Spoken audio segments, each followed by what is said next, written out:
This is the Troutbitten Podcast. Troutbitten. Troutbitten? Troutbitten. Troutbitten. Troutbitten. Yeah, Troutbitten. Troutbitten. It's about trout.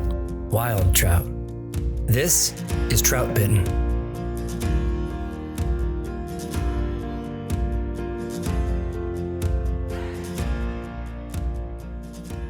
And riffles, as you guys know, are the bug factories of our streams here. Yeah. They're characterized by kind of mid-sized substrate that's fairly consistent in size, lines the riverbed, and creates kind of a particularly high gradient, shallow kind of look with broken water. That broken water infuses a lot of oxygen into the stream, and that shallow depth allows the sunlight to penetrate and kind of drive that photosynthetic process that's the foundation for the macroinvertebrate life cycle. And that's obviously what our trout rely on. Science. So this is the bug factory, right? Science. Obviously. Such science. Yeah. That's why I love riffles. I know. So while most of the water, I think, so when you look at a riffle, it's pretty easy to just think the whole thing looks similar.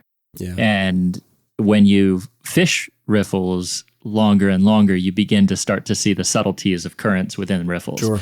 And one of the aspects within riffles that I really have come to love fishing is you can call it a pothole or a bucket or kind of a depression in the stream bed. Yeah. It's different than just one large rock creating kind of a shallow flat section behind it.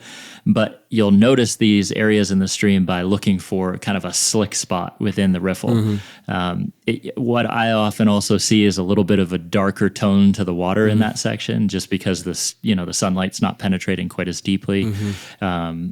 Certainly polarization in the glasses helps identify these a little bit better.